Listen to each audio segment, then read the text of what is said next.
자본주의가 오늘 우리에게 가지고 온 구호는 한마디로 정리한다면 이렇게 말할 수 있겠습니다. 돈이면 다 된다 라는 그러한 사고입니다. 오늘 요한계시록 17장 오늘과 그리고 다음 주 두 번에 걸쳐서 요한계시록 17장을 가지고 우리가 이 자본주의라는 것을 눈여겨 살펴볼 필요가 있을 것 같습니다. 그래서 오늘은 그 중에 하나의 좀 오리엔테이션적인 말씀이 될 것이며 다음 주에는 좀 더 세부적인 말씀이 되리라 생각이 됩니다. 어쨌든 자본주의가 지금 세계를 지배하고 있습니다. 심지어 공산주의 국가를 표방하고 있는 나라들조차도 자본주의에 맞설 들이면은 공산주의를 허울만 남겨놓고 과감하게 버리는 것이 오늘의 현실입니다. 돈이면 다 된다. 사랑하는 성도님 여러분, 그리스도인으로서 우리가 이 자본주의와 우리가 살고 있는 이 현실의 문제와 그리고 돈이면 다 되는 이러한 것이 과연 그리스도인으로서 어떻게 이것을 바라봐야 하며 어떻게 받아들일 것인가 하는 것은 우리가 오늘 요한계시록 17장을 통해서 깊이 우리를 돌아보게 하게 될 것입니다. 오늘 여러분 요한복음 17장을 보시면은 상징들이 많이 나옵니다. 제가 여러분에게 이 상징들을 일일이 설명하고 그런 거 하지 않겠습니다. 중요한 것은 포인트만 잡아서 말씀을 드리고 이미 해석이 다 된 내용을 여과시켜서 여러분에게만 전달하게 될 것입니다. 오늘 여러분 요한계시록 17장을 읽어보시면 음녀라는 말이 나옵니다. 요한계시록 이전에도 나왔습니다. 음녀라는 말은. 이 음녀라는 것이 과연 오늘 이 자본주의 돈이면 다 된다는 이런 풍조와 무슨 관계가 있느냐 하는 것은 오늘 우리에게 있어서 매우 직접적이고 그리고 깊이 있게 사실 관련이 되어 있습니다. 오늘 읽은 요한계시록 17장 1절에서 6절까지의 말씀을 중심으로 두 가지의 메시지를 받으려고 합니다. 첫째는 이 음녀는 오늘 여기에 있다 하는 것입니다. 음녀는 오늘 여기에 존재하고 있다는 것입니다. 너무나 다이나믹하게 존재하고 있다 하는 것입니다. 엄연히 살아있다 하는 것입니다. 음녀는 오늘 여기에 있습니다. 그러나 오늘 이 요한계시록 17장에 나오는 이 음녀는 요한계시록에 갑자기 툭 튀어나오는 것이 아니고 인류 역사와 오랜 세월에 걸쳐서 이 음녀도 계속 발전되어 왔다는 것을 우리가 눈여겨 살필 필요가 있습니다. 여러분, 이 음녀라는 것의 역사는 오래전 이집트로 거슬러 올라가야 됩니다. 이집트의 최고의 신 가운데에 가장 원초적인 신의 이름이 뭐냐 하면은 이시스라는 신입니다. 이 이시스는 여신입니다. 그래서 이 이시스로 말미암아 애굽의 이집트의 모든 자유로움과 풍요로움이 이 여신으로 말미암아 주어진다고 그렇게 믿었습니다. 여러분, 이 이집트의 이시스의 이미지를 한번 보시겠습니다. 제가 눈여겨 잘 보라고 말씀드리는 겁니다. 보시면은 여신입니다. 그리고 뿔이 달려 있고 특징적인 것은 이 여신의 품 안에 아기가 누워 있습니다. 그리고 이 여신이 그 풍만한 가슴으로 이 아이에게 젖을 먹이려는 그런 모습을 우리에게 가르쳐 주고 있습니다. 그래서 이 여신이 풍만한 가슴은 바로 풍요로움을 상징하고 있습니다. 그리고 이 이시스는 바로 이집트의 왕 바로가 어떻게 태어나느냐, 바로 이시스 여신으로부터 태어난 자식이라고 그렇게 믿었습니다. 그래서 애굽의 이집트가 풍요로운 것은 바로 바로가 이시스의 아들이기 때문에 우리가 이렇게 자유롭고 풍요롭게 세계를 지배한다, 그렇게 믿었습니다. 그러다가 만약에 애굽이 이집트에 가뭄이 들고 그 다음에 기근이 들고 그러면은 그 원망이 왕에게 가는 것입니다. 바로가 뭔가 모르게 잘못되었다 하는 것이죠. 그래서 그 자유와 풍요의 여신인 이시스에게 잘못 보였다고 생각해서 대대적으로 제사를 드리고 우상을 숭배하게 합니다. 특별히 애굽의 이집트의 이시스 여신은 그 제사법 가운데에 매우 성적인 타락을 강조합니다.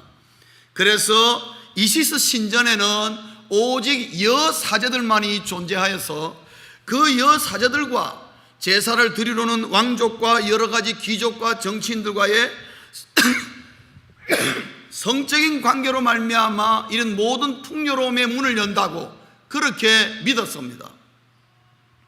이 이시스의 여신이 고대 이집트를 영적으로 지배하고 있었다는 것이지요. 철저하게. 그래서 이집트에 관한 고대 문헌들을 보면은 이런 이시스 여신의 활약이 많이 나타나는 것을 보게 되고, 그리고 그 바로가 이시스 여신에게 잘 보이기 위해서 여러 가지 우상들을 만들어 놓은 것이 오늘 이집트의 문화유산인 것입니다.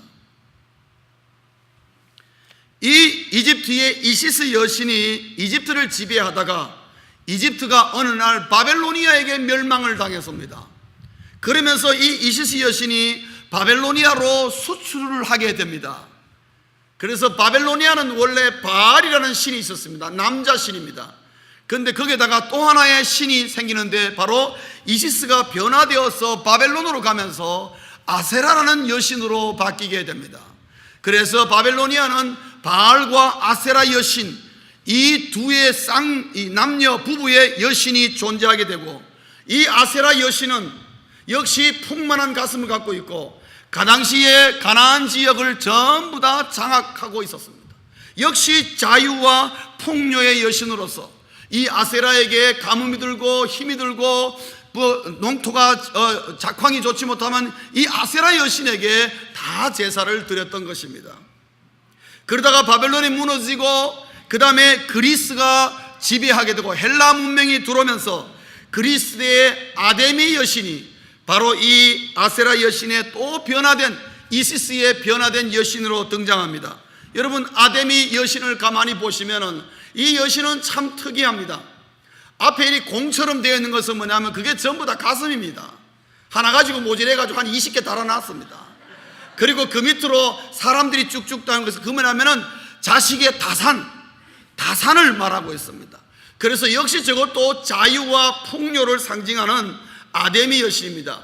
여러분, 지금도 현대 그리스에 가면은 아데미 신전은 아직도 존재하고 있습니다. 그리고 사도행전에 보면은 바울이 아데미 신전과 이 맞부딪힘으로 말미암아 바울이 죽을 뻔했던 적이 있습니다. 저 아데미 신전을 통해서 밥 먹고 사는 사람들이 굉장히 많았다 이 말이지요.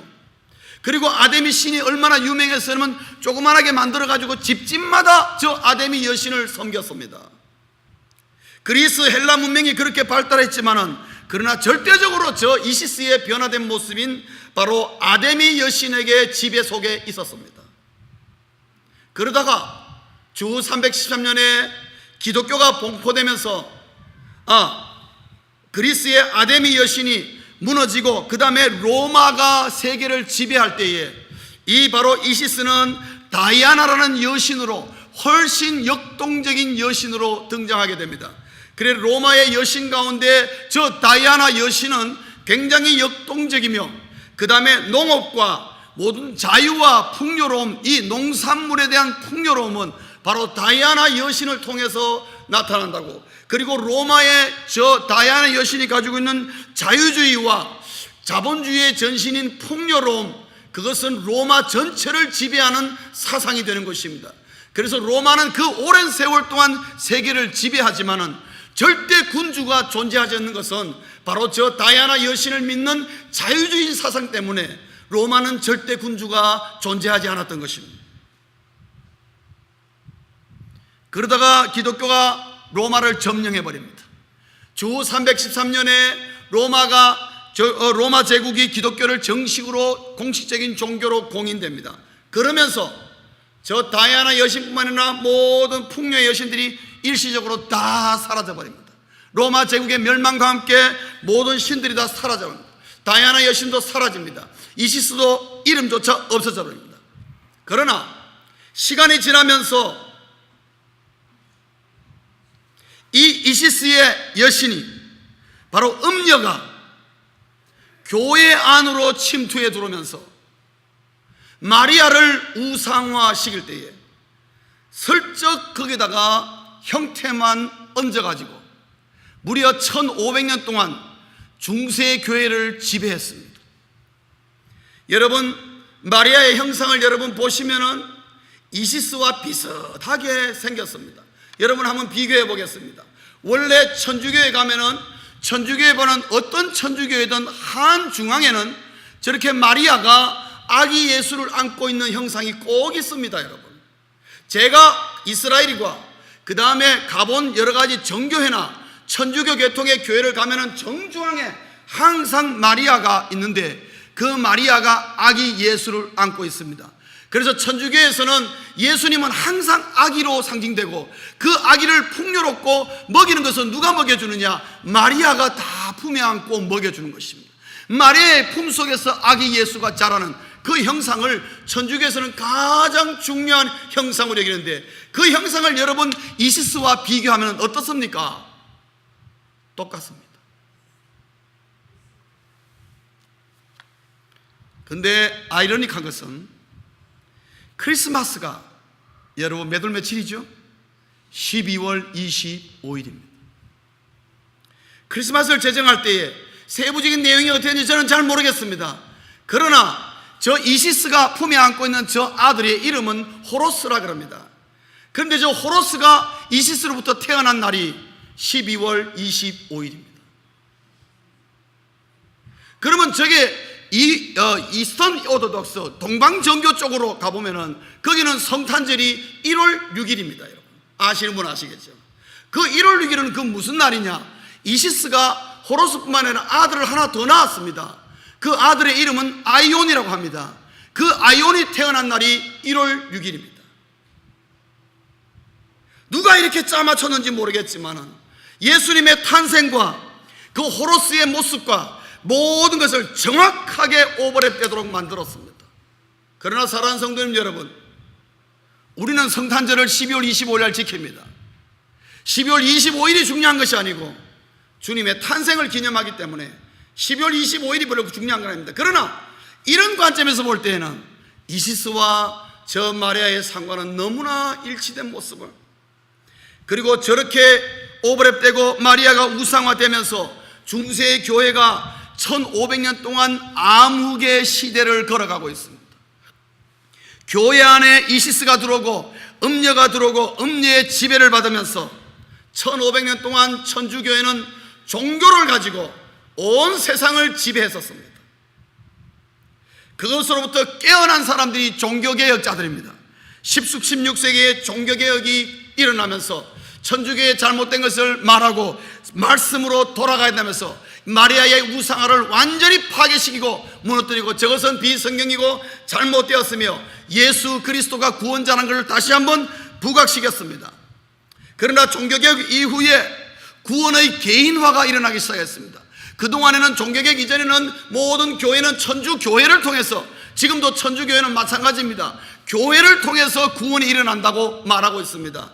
그러나 개혁주의 종교개혁 이후에는 교회보다도 더 중요한 것은 하나님의 말씀을 통해서 구원의 역사가 일어난다고, 예수 그리스도의 십자가와 부활의 은혜로 구원이 일어난다고, 구원은 개인적인 것이라는 것을 강조하기 시작하면서 사회적으로는 개인주의가 발달했습니다. 그리고 개인주의가 발달하면서 산업혁명과 맞물리면서 개인 자본주의의 발달에 폭발을 가져오는 계기가 생기는데, 그게 언제냐면은 프랑스 산업혁명, 프랑스 대혁명입니다. 여러분, 프랑스 대혁명 때에 그 나라가 프랑스가 사용했던 포스터가 있습니다. 여러분 그 포스터를 한번 보시겠습니다. 포스터의 한가운데에 여인이 서 있습니다. 왜 여인이 저기 서 있겠습니까? 저는 어릴 때에 세계사 책에서 저 그림 아주 익숙하게 봤습니다. 저것만 보면은 프랑스 산업혁명, 저로 말미암아 세계가 산업화가 시작되었다, 저는 그렇게만 알고 있습니다. 그러나 여러분 가만히 보시면은 저 여신은 어쩌면 다이아나 여신하고 너무나 닮았습니다. 그리고 저 여신은 풍만한 가슴을 가지고 있고, 풍만한 가슴이 마치 흘러내릴 것처럼 우리에게 아주 섹슈얼하게 어필하고 있습니다. 그리고 한 손에 총을 두고 있고 그 발로는 죽어있는 시신들을 밟고 넘어가는 모습을 볼 수 있습니다. 그 뒤에 수많은 무리들이 그것을 따라갑니다. 여러분, 저는 저것이 산업화하고 무슨 관계가 있는지 몰랐습니다. 그러나 저것은 바로 이시스의 형상화된 로마의 다이아나 신, 훨씬 다이나믹하고 더욱 적극적인 이시스의 변화된 또 모습입니다. 여러분, 다이아나 여신과 한번 비교해 보겠습니다. 여러분, 다이아나 여신만 해도 한쪽에 양을 들고 있으면서 북유럽의 상징으로 훨씬 더 적극적이고 다이나믹한 이시스의 모습을 보여주고 있는데, 그 모습이 프랑스 혁명에 등장하는 저 여신과 저 여자와 똑같습니다. 음녀는 이처럼 수많은 역사를 통해서 저런 여신들을 통해서 제국을 지배하고 세계의 정신을 지배하고 구체적으로 그들의 삶의 구석구석까지 지배했다는 것을 우리가 알 필요가 있습니다. 그러다가 1886년 10월 28일 날 프랑스가 산업혁명으로 말미암아 이런된 그 놀라운 자본주의의 그 상징인 신상을 하나 만들어서 미국에다 공짜로 그냥 무료로 하나 보내줬습니다. 그것이 유명한 자유의 여신상입니다. 여러분, 자유의 여신상을 보시면은 여자 신이라는 것을 알 수가 있습니다. 저 여성은 여자입니다. 그리고 들고 있는 것은 바로 자유와 평등을 상징하고 자유와 자본주의가 가장 우리 인생의 지침이 되고 나침판이 된다는 것을 상징적으로 가르쳐주고 있고, 저게 들고 있는 횃불은 바로 선동을 상징하고 있습니다. 그런데 여러분, 자유의 여신상이 여러분 어디에 있습니까? 지금 뉴욕에 있습니다. 음녀는 지금 뉴욕에 있습니다. 자유의 여신상은 여러분 어디 있는 줄 아십니까? 뉴욕 가보신 분은 알지만 저 여신상은 물 위에 있습니다. 물 위에 있습니다. 여러분, 오늘 본문 17장 1절에 보시면은 음녀가 어디 있습니까? 많은 물 위에 앉은 큰 음녀가 물 위에 있다 그랬습니다. 그런데 여러분, 자유의 여신상 가보시면 물 위에 있습니다. 어느 물 위에 있습니까? 허드슨강의 마지막 끝자락에 있습니다. 허드슨강의 끝자락과 바다가 만나는 바로 교차점에, 그 삼각지가 있는 그 교차점의 정면에 자유의 여신상이 서 있습니다. 이것은 굉장히 중요한 의미를 품고 있습니다. 여러분, 인류의 문명은 어디서 출발합니까? 언제든지 강을 끼고 물을 끼고 발전하게 되어 있습니다. 문명은 반드시 강변을 중심으로 이루어지게 되어 있습니다. 왜냐? 강은 풍요의 상징이기 때문에. 강은 모든 것에 다산을 주는 하나의 가장 중요한 인간의 삶의 수단의 방편이었습니다. 그것을 지배한다는 것을 이 여신상이 거기 섬으로 말미암아 그것을 보여줍니다. 그리고 여러분, 이 자유의 여신상을 가보시면은 이 자유의 여신상이 어디를 바라보고 있는 줄 아십니까? 맨하탄의 월스트리트를 정면으로 바라보고 있습니다. 그래서 월스트리트, 맨하탄에 가장 고층 건물들이 많이 모여있는 그 16가 주변에, 그 그라운드 제로 있는 주변에 그 휘황찬란한 건물이 있는 그 월스트리트를 가장 멋있게 촬영하려면은 자유의 여신상이 있는 곳에서 사진 찍으면 가장 멋있게 나옵니다. 그 말은 무슨 말입니까? 자유의 여신상이 바로 그곳을 바라보고 있다는 것입니다.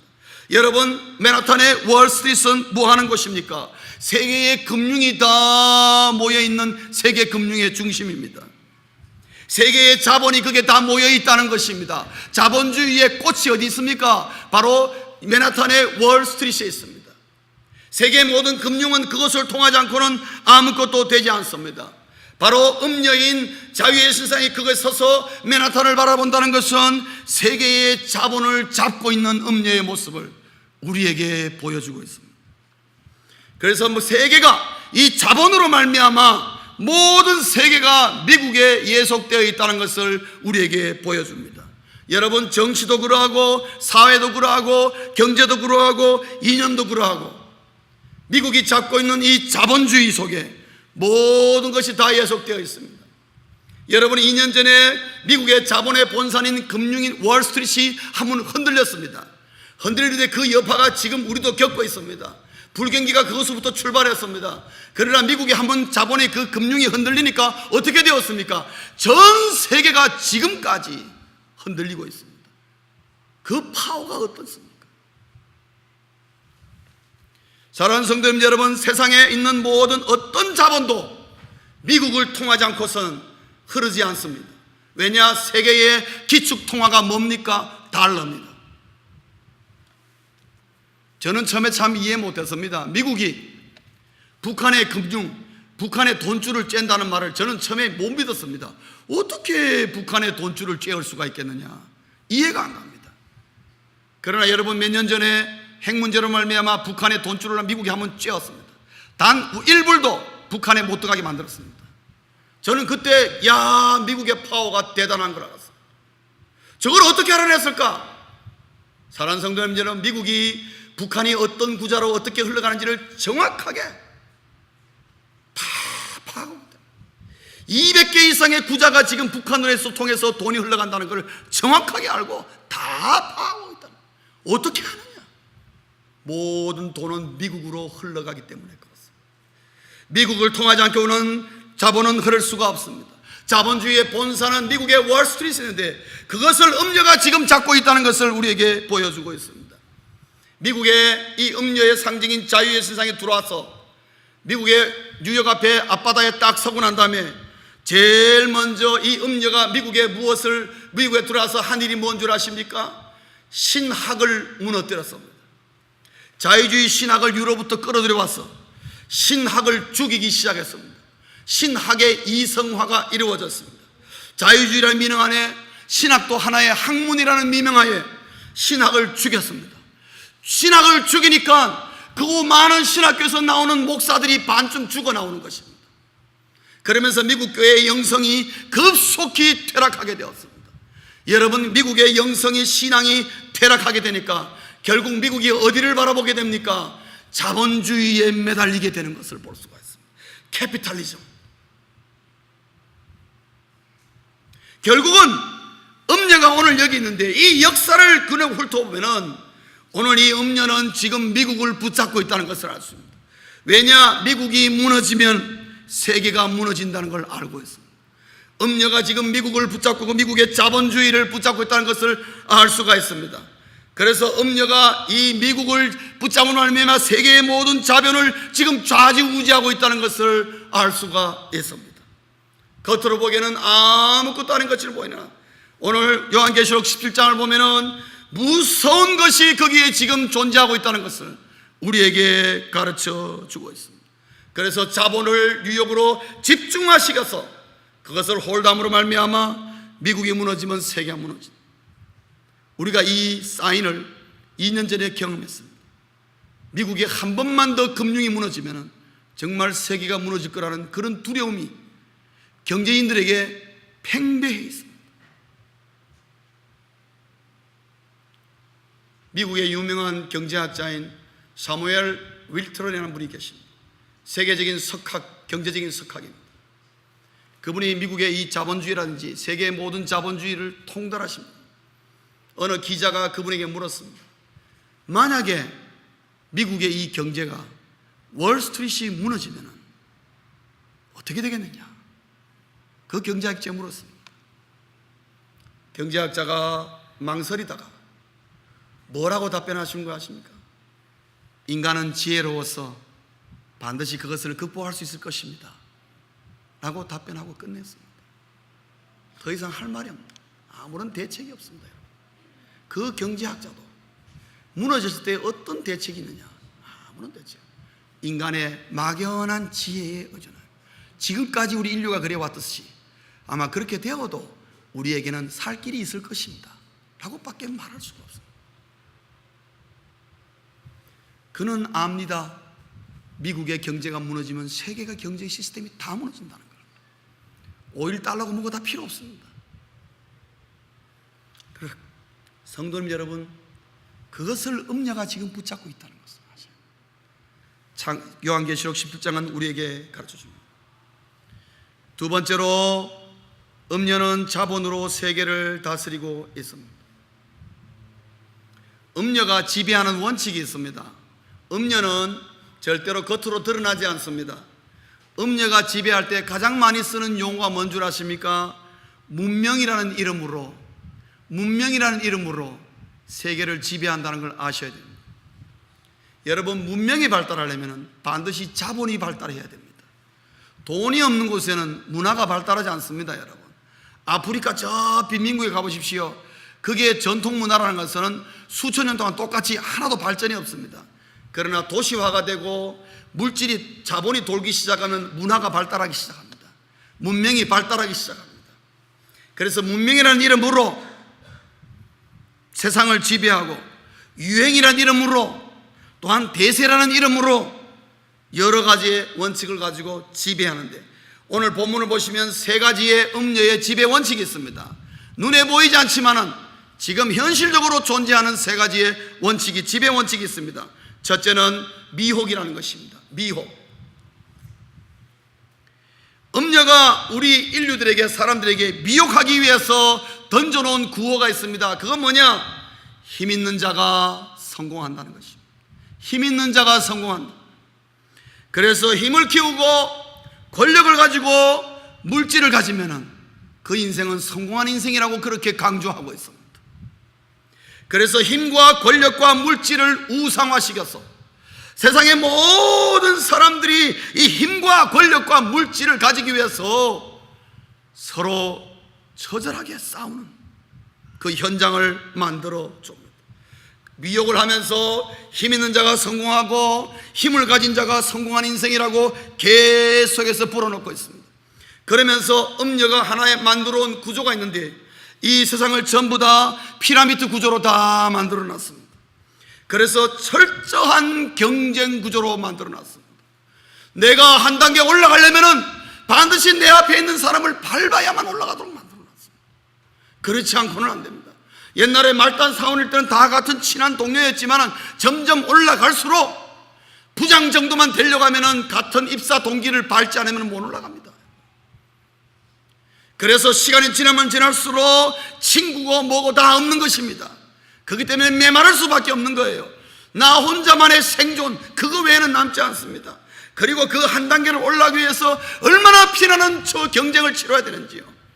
여러분, 사업하시죠? 장사하시죠? 치열한 경쟁 속에 있습니다. 여러분, 저 가게가 망해야 내가 사는 경우가 얼마나 많은지 모릅니다. 여러분, 그거는 음녀가 미혹해서 빨리 이 피라미드 구조를 만들어 놓고 빨리 한 단계만 올라가라고. 그래서 조금만 더 힘쓰면 한 단계 올라갈 수 있다고. 더 바쁘게, 조금만 더 바쁘게, 조금만 더 바쁘게. 그래서 주 7일 일하게 만드는 것입니다. 그것도 모질해서 잡을 2개씩 뛰게 만들고, 그것도 모질해가지고 저는 이민 초기에 잡 3개까지 뛰었습니다. 저도 돈 모아보려고. 저 돈 벌러 미국 왔습니다. 여러분, 저 올 때 태평양 건너면서 다 있고 내 미국 가서 내가 돈 벌 거다. 그럼 뭐 할 건데? 나는 장로가 될 거야. 장로가 되었으면 우리 형님 목사님들 물질적으로 어려움만으로 다 도와주고, 그리고 난 교회 세우겠다. 그래도 그나마 제가 선한 목적 가졌어요. 그러나 마음속에는 오로지 돈이다. 미국에 내가 뭐 하려고 오느냐. 내가 대학까지 나와가지고 내가 남의 집이 청소하고, 저 젊은 점에 남의 집 환시 청소했거든요. 참 눈물이 핑 돌더라고요. 내가 이거 대학까지 나와가지고 미국에 와가지고 남의 집 환시 청소해주러 왔나. 그러나 제가 다짐했습니다. 반드시 내가 돈 번다. 내 이 미국을 내가 잡으리라. 그러면서 저는 그때 몰랐습니다. 그래야 그것이 인생인 줄 알았습니다. 교회 다님에도 불구하고. 그러나 제가 얼마 전에 말이죠, 아마존의 눈물이라는 그 다큐멘터리 있죠. 여러분 보셨죠? 제가 봤습니다. 저는 참 보면서 조 씨가 얼마나 프라우드한지. 거기 보면 조예족이라는 족이 나옵니다. 아직도 문명과 아무 상관없는 빨가벗고 사는 족이 나옵니다. 그러죠? 아시죠? 제일 먼저 나온 벼지가. 저는 조회족을 보고 자본주의가 없는 곳에는 경쟁이 없다는 걸 제가 알았습니다. 자본주의가 없는 곳에는 경쟁이 없습니다. 조회족의 삶은 자본주의하고 아무 상관없습니다. 거기에 여러분 돈이 있습니까? 뭐가 있습니까? 그들이 가진 것은 아무것도 없습니다. 그냥 나무로 만든 그릇 하나, 그리고 뭐 젓가락도 없고 말이죠. 손으로 다 먹고, 그리고 같이 사냥 나가가지고 같이 먹고, 그냥 매일매일 배고프지만 안 하면 그것으로 만족하고 나머지는 여유작작하고 서로 즐겁게. 저는 생각했습니다. 조회족이 저렇게 미개하게 살지만은 저 사람들이 우리 여기 LA 사람보다 훨씬 행복한 것 같처럼 보였습니다. 우리는 모든 거 다 가졌습니다. 뭐 핸드폰도 가지고 오직 우리게 TV도 있고 냉장고 있고 뭐 모든 거 다 가졌지만은 우리가 과연 조회족보다도 우리가 행복하게 사느냐? 저는 자신 없습니다, 여러분. 경쟁 때문에 우리가 얼마나 골머리를 앓습니까, 여러분? 바쁜 것 때문에 우리가 온갖 병을 다 얻어가지고 살고 있습니다. 미혹. 음녀가 지배하는 원칙의 첫째는 미혹입니다. 힘 있는 자가 성공한다. 돈만 벌면 된다. 그러면 모든 문제 다 해결된다고.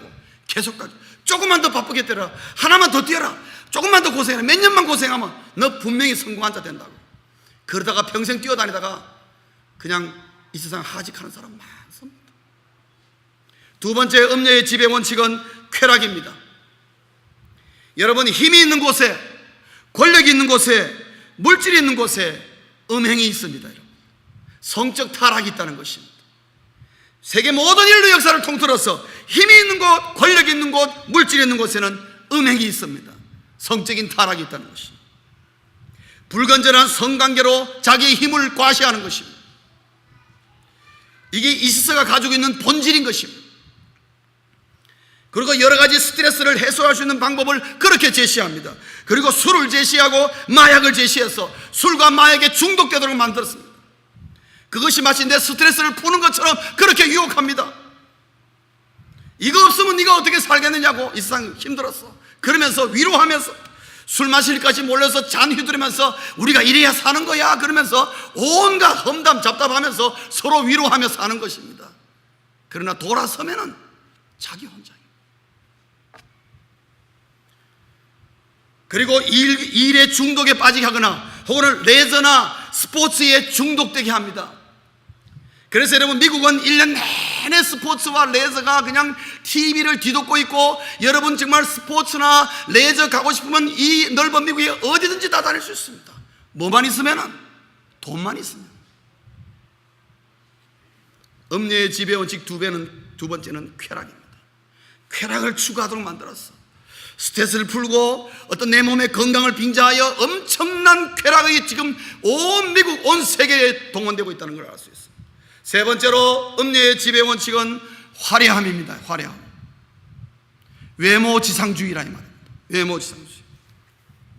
속보다도 겉을 중요시하는 사회가 형성되어 있습니다. 여러분, 요즘 이 세상에 잘 살려면은 착하고 순하게 살면 바보가 됩니다. 속사람이 아무리 착하고 정직하고 순하면 뭐하냐고. 그런 사람 여러분 부자 못 됩니다. 여러분, 이게 한국말인지 이북말인지 모르겠는데 니약해야 사는 거예요. 니약해야. 저 어디에 젊은 사람들 무슨 말인지 하나도 못 알아. 나중에 남북 통일되면 북한에 가면 다 그 말 씁니다. 니약하다. 그 말은 뭐냐? 야가 빠져야 된다 이 말입니다. 꾀가 있고 야가 있다. 그래서 속이야 어떻지 간에 그게 중요한 게 아니고 겉모습이 중요하다. 겉모습이 이쁘게 생기고 뭐가 키도 크고 훌신하면은 좋은 신랑감, 좋은 신부감이라고 생각합니다. 그 사람 속이 어떤지는요 별로 중요하게 생각하지 않습니다. 요즘 대통령도 여러분 우리를 잘 먹게 잘 살게 하면 그 사람이 윤리적으로 도덕적으로 좀 타락해도 괜찮다 그럽니다. 우리를 풍요롭게만 해주면은, 잘 먹고 잘 살게만 해주면 당신 대통령 시킨다는 거죠. 그래서 경제 대통령 그러지 않습니까? 그게 왜 그렇습니까? 그 사람의 삶이 중요한 거 아니다 이거죠. 외모를 사랑하게 만듭니다. 그래서 외모로 사람을 판단하게 합니다. 그러다 보니까 성형수술이 엄청나게 발달하게 되는 것입니다. 그리고 외모 치장에 모든 것을 쏟아붓게 만듭니다. 그래서 속이 썩은 사람일수록 어떻게든지 자꾸만 화려하게 치장하려는 그런 경향들이 많습니다. 그래서 여러분, 이 헐리우드의 유명한 배우들 보십시오. 화려합니다. 한국의 여러분 훌륭한 인물 맺는 가수나 여러분 배우들 보십시오. 화려합니다. 겉모습은. 그러나 엄청나게 자살하지 않습니까? 왜 그렇습니까? 나름대로 해. 그래서 외모 지상주의를 자꾸만 부추깁니다. 여러분 오해하지 마십시오. 성형해야 될 사람은 성형해야 됩니다.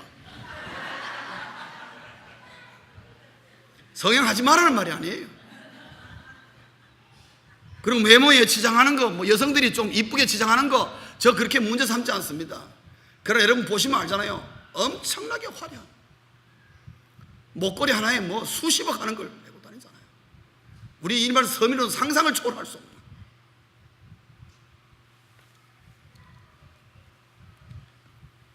그래서 음녀의 지배 원칙은 미혹과 쾌락과 화려함을 통해서 자신도 모르게 결과적으로 어떻게 되느냐, 음녀의 지배 속에 살게 하는 것입니다. 자신도 모르게 하나님을 떠나게 하는 것입니다. 자신도 모르게 하나님을 잊고 살게 하는 것입니다. 왜요? 너무 바빴어. 이거 하느라고 정신없었어. 저거 하느라고 정신없었어. 일하느라고 정신없었어. 이렇다고 저렇다고 했어. 그만 거기에 쫓겨다니다 보면은 하나님을 잊고 살게 돼. 그것이 바로 음녀가 노리고 있는 것이라는 것입니다. 음녀는 어떻게 했는지 아니? 예수 믿는 그리스도인을 할지라도 하나님을 떠나고 하나님을 잊지 못하도록. 언제만 하나님을 기억하게 하느냐? 주일날 아침에만 기억하게 하도록 하는 것입니다. 주일날만 나가면 된다. 나머지 날은 네 마음대로 살아. 얼마나 바쁘냐. 밥 먹고 살기 보통 일이 아닌데 당신 열심히 일해야지. 일하는 당신 훌륭하다 그러면서 계속 찍게 올렸어. 그게 정신없이. 그래서 월요일부터 토요일날까지 언제 주일이 되는지 모르게 정신없이 살다 보면은 일주일 내내 성경 한 장 읽지 못하고 기도 한마디 못하고 주일날 벌써 주일 아침이야? 그리고 벌떡 일어나서 교회 오는 것입니다. 음녀는 그것으로 족하게 생각합니다. 그 정도만 돼도 너는 내 속에 있는 거야. 딱 이미 잡고 있는 것입니다. 말씀을 맺겠습니다. 오늘 사도 요한은 이 음녀를 통하여서 오늘 우리에게 무슨 메시지를 들려줍니까? 사랑하는 성도님 여러분, 음녀에게서 속히 돌아서라 하는 것입니다. 음녀에게서 속히 돌아서라. 우리 그리스도인의 삶 가운데, 우리 그리스도인의 가정 속에도 눈에 보이지 않는 음녀의 손가락이, 음녀의 그림자가 짙게 드리워져 있는 경우가 많다 말입니다. 음녀는 바로 사탄인 것입니다.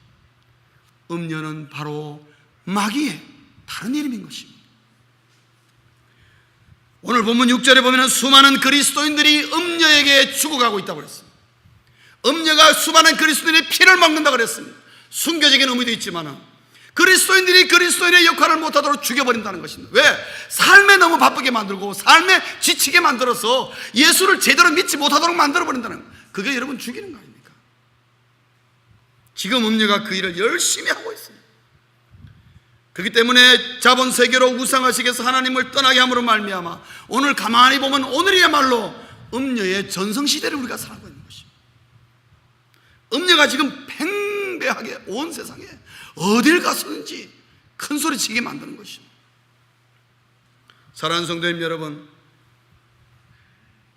겉으로는 보이지 않지만 영으로 보이는 이 음녀를 요한계시록 17장은 오늘 우리에게 가르쳐주고 있는 것입니다. 이 음녀가 어떤 실체이며 이거는 그냥 상상 속에 있는 것이 아니고 오늘 우리의 삶 속까지도 깊이 들어와 있다는 것을 깨우치고 인식하게 하며 이것을 빨리 눈치채고 우리 그리스도인들이 먼저 이 음녀로부터 돌아서기를 오늘 말씀은 우리에게 요청하고 있는 것입니다. 그래서 오늘의 그리스도인들에게 필요한 것은 뭐냐? 거룩한 고독입니다. 거룩한 고독. 거룩한 고독이라는 것은 뭐냐? 뭐를 포함하고 있느냐? 세 가지를 포함하고 있습니다. 거룩한 고독, 첫째는 광야로 가라는 것입니다. 오늘 3절에 보면은 성령께서 사도 요한을 통해서 이 음녀를 보여주고 난 다음에 3절에 보면은 사도 요한을 데리고 어디로 갔다 그랬습니까? 광야로 갔다 그랬습니다. 광야라는 그 광야로 가라는 말은 무슨 뭡니까? 나 자신만의 고요한 시간을 가지라는 것입니다.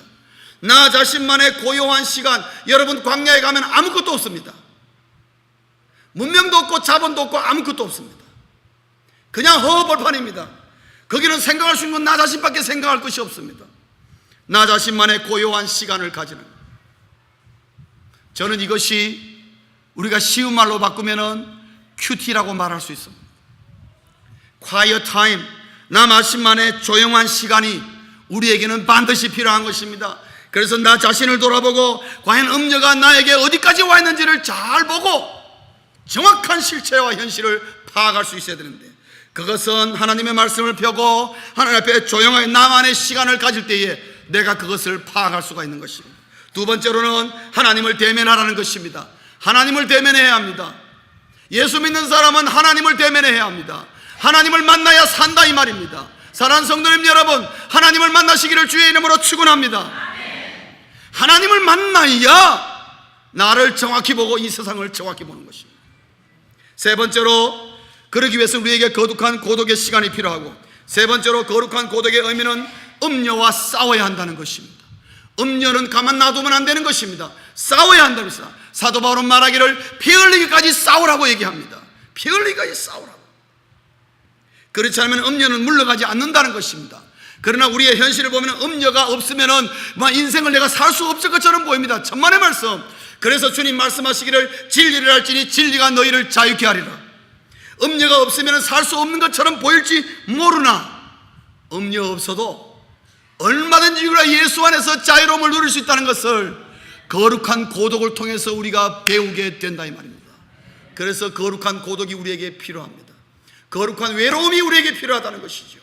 나 혼자만의 시간으로 나 자신을 돌이켜보며 내 신앙을 돌이켜보며 내 삶을 살펴보며 내 주변에 어떻게 되어 있는지를 알고 음녀가 들어있는 곳에 예수 이름으로 그 음녀를 물리치고 진리 안에서의 자유를 누릴 수 있어야 한다.